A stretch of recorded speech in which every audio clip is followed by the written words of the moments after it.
Spider-Man manga that you never knew about, I never knew about, nor many other people have ever known about or seen. Look at how crazy he is.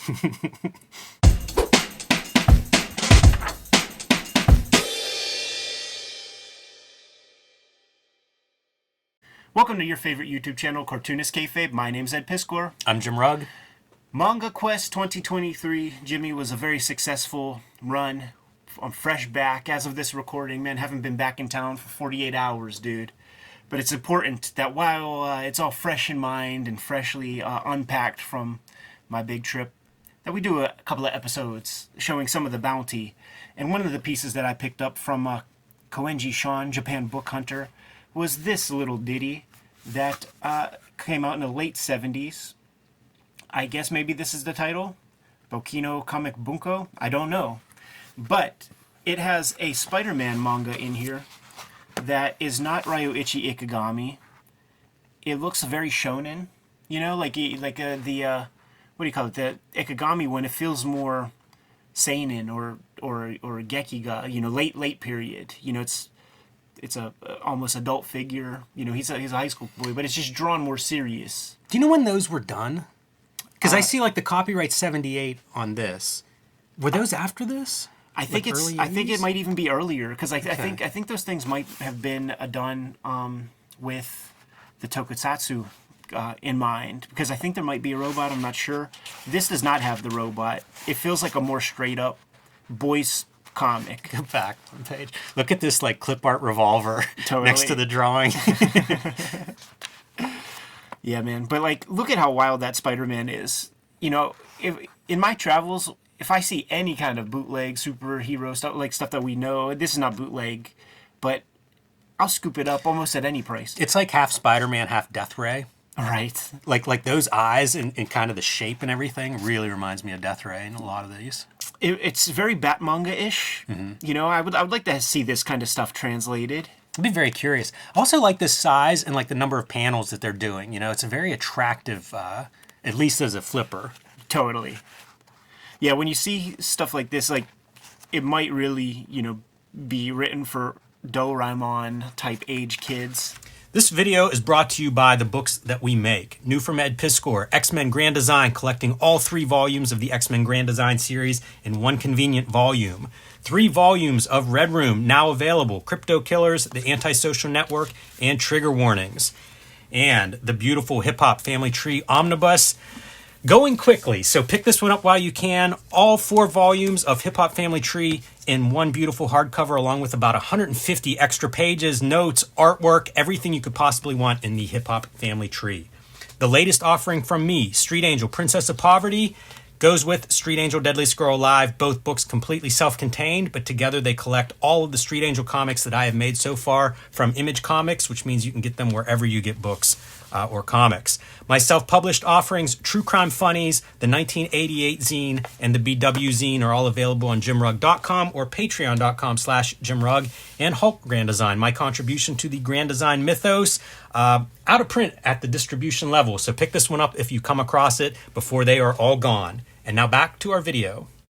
I think it speaks to what a great design Spider-Man is, though. How, like, you can really put him in different comics and it looks great. Kind of, again, like the Batman manga, you know, where it's like, this is just such a good design, character-wise.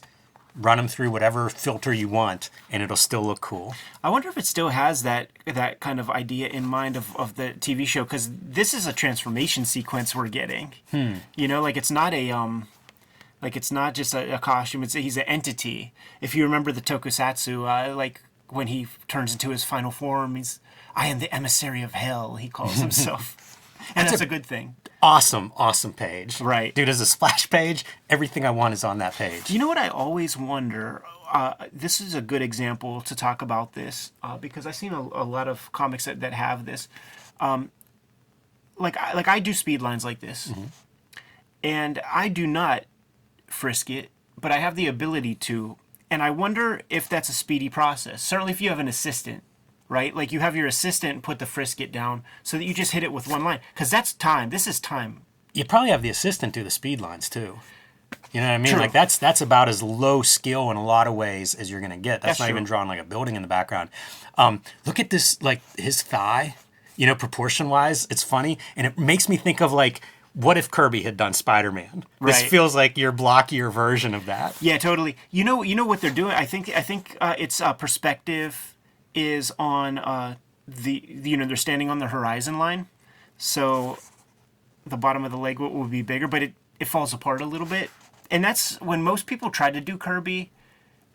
He's deceptively hard. Like it might look raw, it might look wonky, but you can't do it because he has the logic to his stuff. When he draws a foreshortened hand, that sets a template for like the size of the hands in that particular perspective, and he will abide by that. But like when people do Kirby, they don't do that. So it'll be a giant hand, and there'll be a guy with like a regular hand, sort of right next to it, and it doesn't look. It looks like it's on the same plane. Yeah, you know? right. It doesn't look like the hand is closer to the camera or anything. His eyes, I think, are really interesting in this interpretation too, and it amazes me how much range Spider-Man eyes get. Right. You know, but I mean, those are almost diamond. It's true. You know, it reminds me almost as like a character writing Right. symbol or Yeah. something. Although there they look pretty much like the old, you know, like a Ramita eyes or something. That Kirby stuff that you're saying, I remember seeing photographs of old baseball players, and their uniforms are kind of baggy, a little bit different. And I Yeah. remember thinking like, it like locked in my head, like this is the Jack Kirby anatomy. And it Right. totally changed my kind of the way I would see his anatomy after that. Much more accurate than I think a lot of people give him credit for. Dude, doesn't that look like a kanji or something? That's neat. And certainly when you see it along the action stuff, and Wow. you could tell this is probably a comic that has to be drawn speedy. So look at that. I mean, we could steal that. You know, draw the think that basic all the time. Eric Larson blocky buildings, Yeah. but then hit it with some white like that, and it totally creates the sense of a teeming city street. And I can't imagine if you broke this, if you redid this as like, let's really put a bunch of, get the Hunt 102 out and really put all these marks on it. I don't know that it's going to look much better, if Right. at all better. Right. You know, like I think there's a lot of lessons to be learned from something like this because I look at it and I can admire the simplicity too. Great 3-point perspective on this Spider-Man right here with that same kind of city in the background. You know, that's a Eric Larson, Todd McFarlane kind of Spider-Man cityscape. But then opting to give these like little bursts of light, it creates a nice dynamic, good perspective. Yeah, and if you look at any kind of night photography, anything, any light that's not right in focus, Right. that's what you're getting. You know, like it's not like that's a weird thing to see. Totally. We understand it. Exactly, and we've never seen it drawn in American comics, I don't think. It's pretty cool. I also think it's worth looking at like this spread and thinking it's not black and white. Right. You know what I mean? Like we see so many black and white comics that are stark black and white, and it's a little bit of warmth, a little bit of yellow on that paper helps. Right. That not black ink, I think, helps. Even the ink not being solid adds a little something to it. All these little like weird like printing quirks, they add something to the finished art. Yeah, I think so as well. That's funny. The like wet Spider-Man head of like sweat and stuff Right, coming off. Like, right. what is that? I would like to have seen a more substantial villain than just a bad guy with like some shadow on his head. Look at his tangent, where his hand turns into a sound effect. You know what? If you're gonna do one though, that's not the worst of it. No, it's pretty cool. You know, like that's at least you're in the right reading direction. Well, maybe it isn't on here. Maybe we're reading that bottom right panel first. Very graphic though for again the speed that we know this stuff is created at. This almost looks like some kind of a bad swipe. Right. Wow, that's fascinating because man, a lot of artists come to mind. I feel like there are Liefeld-isms in the leg. That's something that you would see him do. It's usually coming from off panel, Right. where a leg's sticking out. But like, I feel like I've seen Herb Trimpe. I've seen this treatment of a superhero body before. Sometimes those guys in Japan, whenever they would do like a Hulk or Spider-Man, they would reference some of the American comics. Right. You know, like almost to try to, what's the essence of this character that we're licensing? Like, how do we bring some of this in? Totally. And in the case of the Hulk comics, they actually even incorporated some of the Trimpe artwork in the manga. Dig. That's cool, man. I'd like to see a whole collection of this, and I'd like it to look like this. Like whenever Chip Kidd did that Bat manga, and it was like, let's scan the actual Bat manga, scan these Spider-Mans, and put together a collection of this. I'd be very curious. For sure. I don't know that there was very much. Like, Japan Book Hunter, it seemed like it was anomalous to him that this was in this collection, which made it all the more reason to kind of scoop it up. Definitely. But you know what? You mentioned Chip Kidd, and he's another guy. He beat me to Japan. Like, he was there like 2 weeks. Like, he left maybe the day that I came, and he was there for 2 weeks.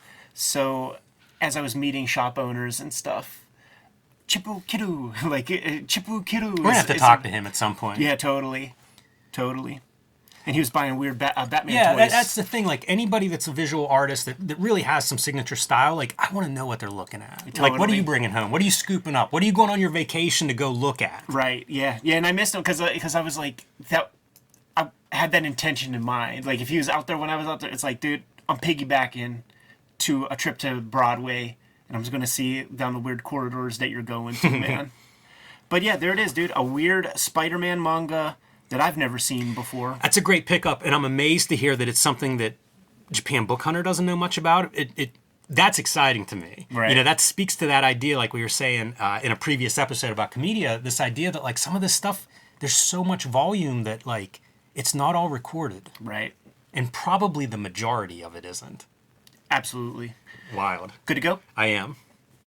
Kayfabers, like, follow, subscribe to the YouTube channel, hit the bell so that we can notify you when new videos are available. In part, the Cartoonist Kayfabe channel is brought to you by the Patreon, and the King Kayfabers on the Patreon get all the videos before anybody else. They've been hanging out with us in the live stream recording chat room as we make these videos too, so you mitigate the kayfabe effect by getting those videos before the vids hit Gen Pop. We are going to be at Big Apple Con in New York, December 16th. Make sure you swing through. Come say hi. It's been a while since me and Jimmy been in the Big Apple, so we look forward to seeing you, man. We know a lot of friendly faces out there. See you there December 16th. Ultimately, very important, the videos are brought to you by the books that we make. And before you, a little sample of the bibliography, but let's get into the details. Jimmy, what do you have?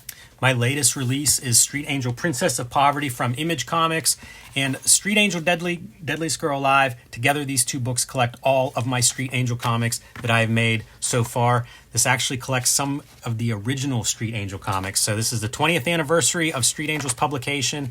And unlike Deadliest Girl Alive, most of these are in black and white. So kind of a contrast. We look at a lot of cartoonist early work. This is a chance to see a character evolve over about 20 years from the oldest to the newest story that is featured in there. I've also been self-publishing quite a bit. The 1986 zine, the BW zine, and True Crime Funnies are available on my website, jimrugg.com, or on my Patreon, patreon.com/jimrugg. You can read those.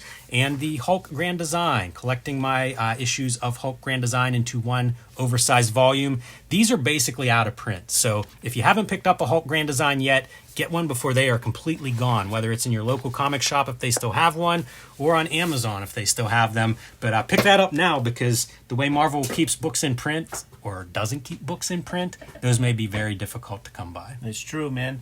The Hip Hop Family Tree Omnibus is in stores today. We only have about 25% of these things left in stock, so you got to get it sooner than later, especially if you want to get this as a Christmas present for your loved ones. Thanks everybody who have already grabbed the books. Much appreciated. It's the best book I've made to date, and I appreciate your patronage. The order of the day has been Red Room Comics for the past 3 years. 3 seasons of Red Room Comics, and come January is Crypto Killers, man. The last season of Red Room Comics to date, collecting 4 stories, all individual stories. So you can pick any of these volumes of Red Room up, and you're going to get a good sample. You should probably not scroll through anymore, because you never know what's going to be in that. That's the most hardcore Red Room comic that I've ever drawn. And in November came the X-Men Grand Design Trilogy trade paperback, collecting all of my X-Men Grand Design works. Some of those volumes are out of print and didn't get a reprinting in that Treasury Edition format. So this is the way that you're going to be able to get your hands on all of my Red Room comics. This page got full price for that, man.